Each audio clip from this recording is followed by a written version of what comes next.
মকর রাশির বন্ধুরা, এই যে আগামী অগাস্ট মাস আসছে না, এই অগাস্ট মাসে আপনাদের জীবনে দুটো আলাদা অধ্যায় তৈরি হতে চলেছে।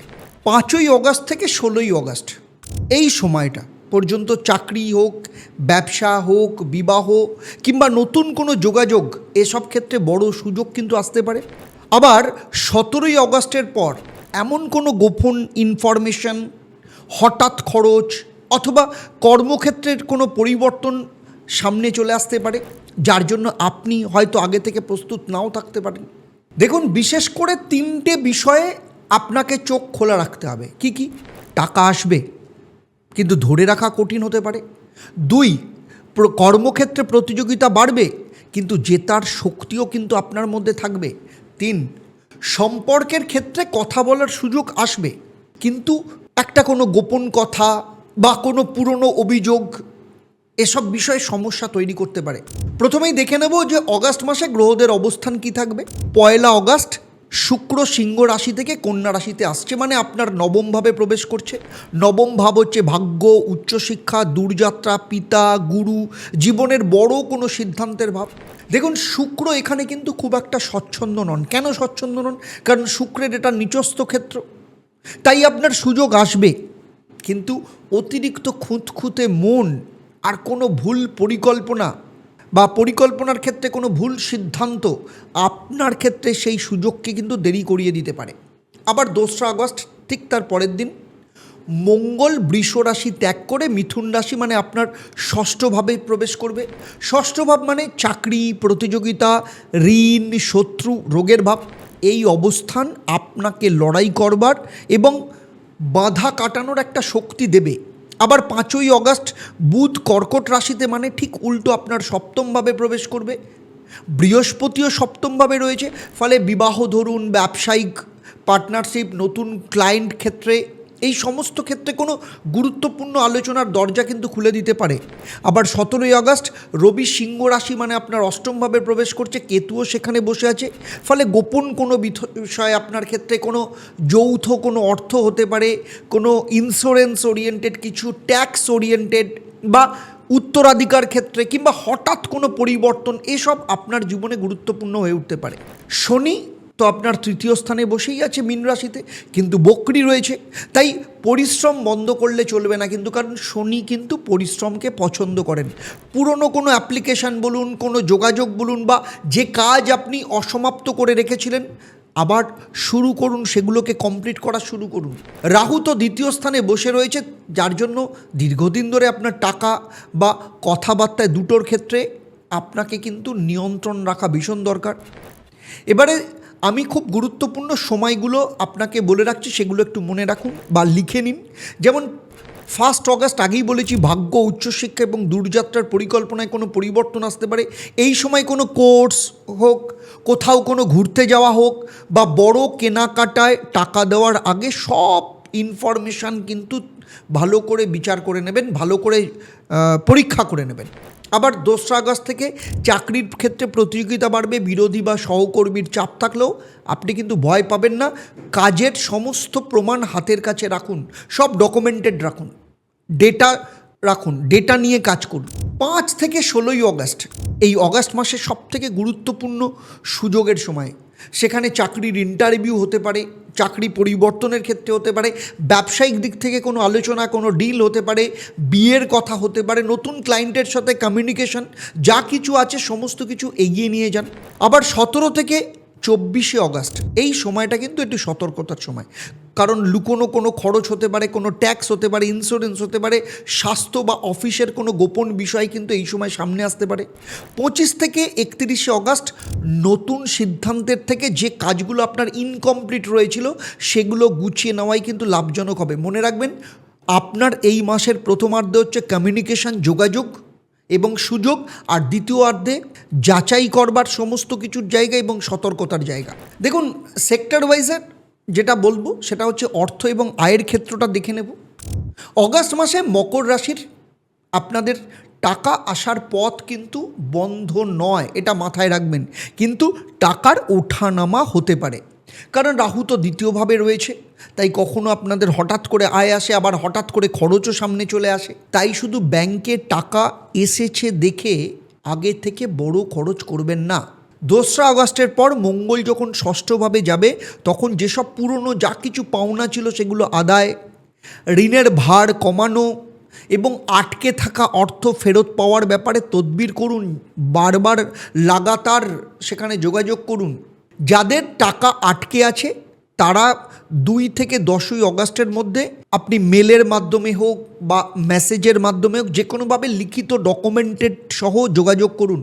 কত টাকা বাকি, কবে দেওয়ার কথা এবং নতুন পেমেন্টের তারিখ কী, সমস্ত কিছু পরিষ্কারভাবে লিখুন সেখানে। 5ই আগস্ট থেকে 16ই আগস্ট ব্যবসা, কমিশন, কনসালটেশন বা পার্টনারশিপের মাধ্যমে নতুন আয়ের সুযোগ আসতে পারে। তবে 17ই আগস্টের পর 4টে বিষয়ে সতর্ক থাকতে হবে। কি? ইন্স্যুরেন্সের কাগজপত্র, কর বা পুরনো কোনো বিল, যৌথ ব্যাংক অ্যাকাউন্ট, পরিবারের হঠাৎ কোনো চিকিৎসা বা কোনো মেরামত ওরিয়েন্টেড, রেনোভেশন ওরিয়েন্টেড খরচ, শেয়ার বাজার, লটারি অথবা দ্রুত টাকা দ্বিগুণ করবার কোনো প্রস্তাব, যাই কিছু থাকুক, আবেগের বশে ডিসিশন নেবেন না। এই মাসে আপনার আর্থিক ক্ষেত্রে একটা প্রিন্সিপাল মাথায় রাখুন, একদম বড় করে লিখে রাখুন লাল কালি দিয়ে। কি? আগে জরুরি সঞ্চয়, তারপর খরচ। এটা কিন্তু এই মাসে আপনার ওথ প্রিন্সিপাল হওয়া উচিত। যাই টাকা আসুক, আগে আপনার 10 to 20% সেটা আলাদা করে রেখে দেবেন, তারপর যা টাকা থাকবে সেটা খরচ করবেন। এবারে আসছি চাকরিজীবী এবং কর্মজীবনের ক্ষেত্রে। দেখুন, চাকরিজীবীদের জন্য অগাস্ট মাসে আগেই বলেছি প্রতিযোগিতা বাড়বে, কিন্তু সঠিক যদি প্রস্তুতি নিয়ে রাখেন আপনি এগোবেন। 2রা আগস্টের পর অফিসের কাজ হোক, নতুন দায়িত্ব পাওয়া হোক বা কঠিন সহকর্মীদের সাথে মোকাবিলা করতে হতে পারে, কিন্তু একদম কঠিন চ্যালেঞ্জ নিতে হতে পারে। আপনার প্রথম কাজ হবে নিজের কাজের রেকর্ড রাখা, সমস্ত কিছু। কখন কাজ শেষ করেছেন, কত সময় বাঁচিয়েছেন, কোম্পানির কত বিক্রি বাড়িয়েছেন, কত সমস্যার আপনি সমাধান করেছেন, সমস্ত কিছু যেন লিখিতভাবে থাকে। দেখুন, একটা কথা বলা হয়, বেটা ভাত দিক না দিক, ডেটা কিন্তু ভাত দেবে। তাই ডেটা ভীষণ ইম্পর্টেন্ট, ডেটা রেখে কাজ করুন। 5 থেকে 16ই আগস্ট যে কোনো কিছু মিটিং হোক, ইন্টারভিউ হোক, নতুন চাকরির যারা অ্যাপ্লিকেশন করছেন, দায়িত্ব বৃদ্ধি বা আপনার স্যালারি নিয়ে আলোচনার জন্য এই সময় কিন্তু অত্যন্ত ভালো সময়। এই সময়টা মাথায় রাখুন। শনি বকরি থাকার জন্য পুরনো চাকরির যেসব অ্যাপ্লিকেশন করেছিলেন, আগে কোনো ইন্টারভিউ দিয়েছিলেন বা আপনার পুরনো অর্গানাইজেশনের কোনো যোগাযোগ আবার নতুন করে কারোর ক্ষেত্রে ফেরত আসতে পারে, পুরনো বস যোগাযোগ করতে পারে। 17ই আগস্টের পর কর্মক্ষেত্রে হঠাৎ পরিবর্তনের সম্ভাবনা রয়েছে। কোনো ডিপার্টমেন্ট বদল হতে পারে, গোপন কোনো আপনার মূল্যায়ন হতে পারে, অডিট হতে পারে বা কর্তৃপক্ষের নতুন কোনো সিদ্ধান্ত আপনার সামনে আসতে পারে। এই সময় রাগের মাথায় চাকরি ছাড়বেন না। প্রথমে পুরো তথ্য জানুন, লিখিত প্রস্তাব হাতে নিন, তারপর সিদ্ধান্ত নেবেন। অফিসে গোপন কোনো কথা, সহকর্মীর সাথে ব্যক্তিগত আলোচনা অথবা কর্তৃপক্ষের সম্পর্কে মন্তব্য থেকে একদম নিজেকে দূরে রাখুন। আপনার একটা কথা বলার পরে আপনার বিরুদ্ধেই সেই কথা কিন্তু ব্যবহার হতে পারে, এটা মাথায় রাখবেন। ব্যবসায়ীদের জন্য বলবো 5 থেকে 16ই আগস্ট এই মাসের সব থেকে গুরুত্বপূর্ণ সময়। কেন? তার কারণ হচ্ছে বুধ বৃহস্পতি সপ্তমভাবে রয়েছে, সেই সময় থাকবে কর্কট রাশিতে। এই কারণে ধরুন আপনার কোনো নতুন ক্লায়েন্ট হোক, পার্টনার হোক, ডিলার বা আপনার কোনো কনসালটেন্ট, এদের সাথে যোগাযোগ হতে পারে। পুরনো ক্লায়েন্ট আবার ফেরত আসতে পারে। কিন্তু শুধু ভালো ব্যবহার দেখে কাউকে কিন্তু পার্টনার বা বোর্ডের মধ্যে নেবেন না বা ব্যবসার সাথে যুক্ত করবেন না। কে কত টাকা দেবেন, কাজের দায়িত্ব কার, কিভাবে ভাগ হবে, লাভ কিভাবে ভাগ হবে এবং ক্ষতি হলে দায় কে কে নেবেন, সব লিখিতভাবে রাখতে হবে। লিখিত ছাড়া কোনো রকমভাবে এগোবেন না। 17ই আগস্টের পর ট্যাক্স, লাইসেন্স, ইন্স্যুরেন্স, কর্মচারীর কোনো পুরনো হিসাব বা কোনো গোপন আর্থিক সমস্যা আবার নতুন করে কিন্তু সামনে আসতে পারে। এই সময় নতুন কোনো ইনভেস্টমেন্টের বদলে বর্তমানে ব্যবসার যেসব হিসেব সমস্ত কিছু যা কমপ্লায়েন্সেস রয়েছে, ডিউজ রয়েছে, যা কিছু রয়েছে সেগুলোকে পরিষ্কার করবার চেষ্টা করুন। আপনাদেরকে বলছি, আপনাদের ক্ষেত্রে, ব্যবসার ক্ষেত্রে আপনারা বুঝতেই পারছেন না টাকা কোথা থেকে আসছে এবং কোথায় যাচ্ছে, সেটাই যদি আপনাদের সামনে পরিষ্কার না থাকে, বিশেষ করে যাদের যাদের সামনে এই সমস্যা রয়েছে তাদের ক্ষেত্রে বলছি, সেখানে নতুন করে টাকা ঢালবেন না, আগে সমস্ত কিছু ডকুমেন্ট করুন, পরিষ্কার করুন। প্রেম এবং সম্পর্কের ক্ষেত্রে বলবো, অগাস্ট মাসে আপনাদের পারস্পরিক কথা বলার সুযোগ আসবে, কিন্তু কথার ভাষা খুব গুরুত্বপূর্ণ হবে। 5ই অগাস্টের পর দীর্ঘদিনের ভুল বোঝাবুঝি পরিষ্কার হতে পারে। যারা মনের কথা এতদিন বলতে পারছিলেন না, তারা শান্তভাবে কথা বলতে পারেন। তবে শুক্র কন্যা রাশিতে থাকায়, যে কারণে আপনার সঙ্গীর সাথে ছোট ভুলেও কিন্তু সেটা অনেক বড় আকার ধারণ করতে পারে, এই ডিস্টেন্সটা চোখে পড়তে পারে। প্রতিটা কথায় খুঁত ধরা বন্ধ করুন, সম্পর্ক দূরে চলে যাবে। 17ই অগাস্টের পর পুরনো কোনো গোপন কথা হোক, সন্দেহ বা আগের সম্পর্কের বিষয় কিন্তু সামনে আসতে পারে। এই সময় ফোন পরীক্ষা করা, মানে আপনার পার্টনারের ফোন চেক করা, কোনো কিছু গেস করা অথবা অন্যের কথায় সম্পর্ক ভাঙার সিদ্ধান্ত নেবেন না। প্রথমে সত্যটা যাচাই করুন, জানুন, বুঝুন। কারণ মকর রাশির জন্য অগাস্টে সম্পর্কের কি নিয়ম হবে জানেন? যদি কোনো সন্দেহ হয় তাহলে সরাসরি প্রশ্ন করুন, কিন্তু অপমান করবেন না। এবারে আসছি বিবাহ, দাম্পত্য এবং সন্তান পরিকল্পনার ক্ষেত্রে। যাদের বিবাহের আলোচনা চলছে তাদের জন্য বলছি 5 থেকে 16ই আগস্ট যোগাযোগের জন্য ভালো। পরিবারের মধ্যে আলোচনা, পাত্র বা পাত্রীর সঙ্গে কথা বা ভবিষ্যতের পরিকল্পনা নিয়ে স্পষ্টতা আসতে পারে। শুধু পছন্দ হলেই চূড়ান্ত সিদ্ধান্ত নেবেন না। তার পেশা, আয়, ঋণ, ভবিষ্যৎ, বাসস্থান, পরিবারের দায়িত্ব সম্পর্কে পরিষ্কারভাবে একে অপরের সাথে বসে বা দুই পরিবার একসাথে বসে কথা বলুন। বিবাহিতদের ক্ষেত্রে, যারা অলরেডি বিবাহিত, বৃহস্পতি সপ্তমভাবে থাকায় আপনার স্বামী বা স্ত্রীর সহযোগিতা পাওয়া যেতে পারে, কিন্তু বুধ কর্কট রাশিতে থাকার কারণে আবেগের মধ্যে কথা বলার অর্থ কিন্তু ভুল হতে পারে। সেই জন্য খুব ভালো করে ভাবনা চিন্তা করে কথা বলবেন। 17ই অগস্টের পর যৌথ অর্থ, শ্বশুরবাড়ি, গোপন খরচ বা ব্যক্তিগত সম্পর্ক নিয়ে কথা কাটাকাটি হতে পারে। স্বামী স্ত্রী একে অপরের কাছ থেকে কোনো আর্থিক তথ্য লুকিয়ে রাখবেন না। যারা সন্তানের পরিকল্পনা করছেন তাদের ক্ষেত্রে বলবো 5 থেকে 16ই অগস্ট চিকিৎসকের আপনার ডাক্তারের সাথে আলোচনা হোক, পরীক্ষা, প্রয়োজনীয় পরিকল্পনা করতে পারেন। 17ই অগস্টের পর উদ্বেগ বা শারীরিক জটিলতা থাকলে অনুমানের ওপর নির্ভর না করে চিকিৎসকের পরামর্শ নিন। কারণ তার সাথে বলবো, আপনাদের দুজনের জন্মছক, হাত এবং বাস্তু, জন্মছক না থাকলেও দুজনের হাত এবং বাস্তু বিচার করানো ভীষণ দরকার। কারণ আপনাদের দুজনের পঞ্চম স্থান, যেখান থেকে সন্তান, তার অবস্থান কি, পঞ্চম স্থান কোনোভাবে বন্ধা রাশির সাথে যুক্ত কিনা, যে কারণে অনেকেই প্রচুর ট্রিটমেন্ট করান, অনেক সমস্ত কিছু ক্লিয়ার থাকা সত্ত্বেও কিন্তু সন্তান আসে না। এগুলোর অনেক কারণ আছে, সেগুলো আগে বিচার করিয়ে সেগুলোকে ঠিক করুন, সেই অনুযায়ী পরিকল্পনা করবেন। ছাত্রছাত্রীদের জন্য বলছি, এই মাসে পরিশ্রমের ফল পাওয়ার কিন্তু সুযোগ রয়েছে। 2রা আগস্টের পর মঙ্গল ষষ্ঠভাবে থাকায় প্রতিযোগিতামূলক পরীক্ষা, চাকরির পরীক্ষা এবং কঠিন বিষয় নিয়ে লড়াই করবার শক্তি বাড়বে। শনি বক্রী থাকার কারণে নতুন বইয়ের চেয়ে পুরনো অসমাপ্ত কাজ বা যেসব অধ্যায়, এই অধ্যায়গুলো ঠিক করা, শেষ করা, কমপ্লিট করা সবথেকে বেশি প্রয়োজন। 5 থেকে 16ই অগাস্ট এই সময় টিচার, গাইড বা কোচ অথবা অভিজ্ঞ কারোর পরামর্শ নেওয়া ভীষণ দরকার। তার সাথে বসে প্রপার প্ল্যানিং করা দরকার আছে। আর উচ্চশিক্ষা বা বিদেশে পড়াশোনার ক্ষেত্রে পরিকল্পনার খরচ, কোর্সের কি মান রয়েছে, প্রতিষ্ঠানের রেকগনিশন কি রয়েছে, সমস্ত কিছু কিন্তু যাচাই করার দরকার আছে। আর 17ই অগাস্টের পর মন কিছুটা অস্থির হতে পারে স্টুডেন্টদের, তাই পড়ার সময় মোবাইল দূরে রাখা দরকার। ছোট ছোট সময় ভাগ করে পড়াশোনা করার দরকার আছে।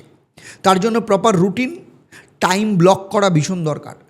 যেহেতু শনিদেব বকরি রয়েছে, তাই প্রতি সপ্তাহে অন্তত একটা পূর্ণ মক টেস্ট দিতে হবে এবং যেগুলো সিলি মিস্টেক হচ্ছে, ভুল হচ্ছে, সেগুলো আলাদা খাতায় লিখতে হবে। এটা কিন্তু শনির ক্ষেত্রে ভীষণ দরকার। শরীর স্বাস্থ্যের ক্ষেত্রে বলবো, সবথেকে বড় সম্পদ আপনাদের অগাস্ট মাসে আপনাকে ভয় নয়, নিয়মের প্রয়োজন। 2রা আগস্টের পর মঙ্গল ষষ্ঠভাবে গিয়ে পুরনো রোগের বিরুদ্ধে লড়াই করার শক্তি আপনাকে দিতে পারে, ইমিউনিটি পাওয়ার আপনার মধ্যে আসতে পারে। কিন্তু অতিরিক্ত কাজ করলে শরীরের ভেতরে কোনো জ্বালা, গ্যাস বা অ্যাসিডিটি কিংবা হাত কিংবা কাঁধের সমস্যা, নার্ভের ওপর কোনো চাপ আসতে পারে। রাহু দ্বিতীয়ভাবে তো বসে আছে, সেই জন্য অনিয়মিত খাওয়া, অতিরিক্ত ঝাল এবং বাইরের খাওয়া কমাতে হবে। মুখ, দাঁত এবং গলার কোনো সমস্যাকে একদম অবহেলা করবেন না। আর 17ই আগস্টের পর শরীরে দুর্বলতা, ঘুমের সমস্যা অথবা পুরনো কোনো উপসর্গ ফেরত এলে দ্রুত চিকিৎসকের পরামর্শ নিন। রাত্রে ঘুমানোর সময় অন্তত 30 মিনিট আগে মোবাইলকে দূরে রাখুন। শরীর ভালো রাখতে এই মাসে সবথেকে বড় ওষুধ হবে নিয়মিত খাবার, পর্যাপ্ত জল এবং ঠিক সময় ঘুম। বিদেশ যাত্রা বা বিদেশে বসবাসের ক্ষেত্রে বলবো, বিদেশে পড়াশোনা হোক, চাকরি বা ব্যবসার পরিকল্পনা 1 থেকে 16ই আগস্টে আপনার এক্ষেত্রে কিন্তু অগ্রগতি বাড়তে পারে। শুক্র নবমভাবে এবং বৃহস্পতি সপ্তমভাবে থাকায় কারণে বিদেশি প্রতিষ্ঠান হোক, বিদেশি ক্লায়েন্ট বা দূরের মানুষের সঙ্গে যোগাযোগ বাড়তে পারে। 5 থেকে 16ই আগস্ট কোনো অ্যাপ্লিকেশান হোক, কোনো ইন্টারভিউ হোক, কাগজপত্র বা ইমেল যোগাযোগের জন্য অত্যন্ত গুরুত্বপূর্ণ। তবে শনি বকরি থাকায় পুরনো কোনো ডকুমেন্ট, পাসপোর্ট, অভিজ্ঞতার কোনো চিঠি, আপনার যেসব নলেজ রয়েছে, এক্সপিরিয়েন্স আছে, তার যে ডকুমেন্টগুলো রয়েছে, সার্টিফিকেট আছে, অথবা আর্থিক ক্ষেত্রে কোনো ভুল থাকলে এইগুলোর ক্ষেত্রে কিন্তু দেরি হতে পারে। সেই ব্যাপারে কিন্তু আপনাকে পুরোপুরি সচেতন থাকতে হবে। 17ই আগস্টের পর নতুন করে টাকা দেওয়ার আগে সমস্ত ডকুমেন্ট যাচাই করে নিন। কোনো এজেন্টের মুখের কথায় বিশ্বাস করে কোনো কিছু টাকা দেবেন না, কারণ আপনাদের তৃতীয়ভাবে শনি বকরি রয়েছে। তাই লিখিত ডকুমেন্ট, প্রতিষ্ঠানের ভ্যালিডেশন সমস্ত কিছু দেখে তারপর সিদ্ধান্ত নেবেন। চলুন এবারে বলছি শ্রাবণ মাসে মকর রাশির জন্য শ্রী শ্রী ঈশ্বরী মায়ের কী মহা উপায় রয়েছে। শ্রাবণ মাসে কি করবেন? প্রতি সোমবার সকালবেলা স্নান করে পরিষ্কার বস্ত্র পরুন, শিব মন্দিরে গিয়ে শিবলিঙ্গে একটা পাত্রে পরিষ্কার জল অর্পণ করুন, সম্ভব হলে 3টে পরিষ্কার বেলপাতা দেবেন এবং 108 বার ওম নমঃ শিবায় এই মন্ত্রটা পাঠ করবেন। সন্ধ্যায় ঈশ্বরী মায়ের যদি ছবি থাকে বা বাড়িতে ঠাকুরের সামনে একটা ঘিয়ের প্রদীপ জ্বালান, সম্ভব হলে লাল অথবা সাদা ফুল অর্পণ করুন। তারপর মকর রাশির অধিপতি অর্থাৎ শনিদেবের যে মন্ত্র, সেই মন্ত্র 21 বার পাঠ করুন। ওম শং শনিশ্চরায় নমঃ। এবারে চলুন কমেন্টে যান। কমেন্টে গিয়ে জয় শ্রী শ্রী ঈশ্বরী মা এবং আপনার নাম লিখুন। আমি নিজে আপনার নামে সংকল্প করব, আপনার নামে প্রার্থনা করব। আর কি করবেন? প্রতি শনিবার সূর্যাস্তের আগে 1 মুঠো কালো তিল এবং ছোট বোতলে সর্ষের তেল নিয়ে কোনো শ্রমজীবী মানুষ বা পরিবার বা শনি মন্দিরে গিয়ে দান করুন। দান করার সময় কাউকে ছোট করবেন না এবং বিনিময়ে কোনো কিছু চাইবেন না। আর ঘরের উত্তর দিক পরিষ্কার রাখুন এবং আলোযুক্ত রাখুন। সেখানে পুরনো কোনো বিল, ভাঙা ছেঁড়া মানি ব্যাগ, অচল ঘড়ি, কোনো নষ্ট বৈদ্যুতিন সামগ্রী জমিয়ে রাখবেন না। প্রতিদিন সকালবেলা জানলা কিছুটা খুলে আলো এবং বাতাস প্রবেশ করতে দিন। আর অগাস্ট মাসে আপনার ক্ষেত্রে শুভ রং হচ্ছে ডিপ নীল। বিশেষ করে গুরুত্বপূর্ণ কাজের দিনে সম্পূর্ণ পোশাক না হলেও গাঢ় নীল রঙের ছোট কোনো কাপড়ের টুকরো হোক বা কোনো কিছু সঙ্গে রাখবেন। এটা আপনাদের ক্ষেত্রে এক্সট্রা মাইলেজ দেবে। তাহলে চলুন আজকের মতো বিদায় নিচ্ছি, আবার দেখা হবে পরবর্তী পর্বে। আর এবার সোজা হয়ে বসুন, গভীর শ্বাস নিন, বুক ভর্তি করে হাত জোড় করুন আর আমার সাথে বলুন ওম একং ব্রহ্ম প্রেমং পরমম। জয় শ্রী শ্রী ঈশ্বরী মা। নমস্কার, ভালো থাকবেন।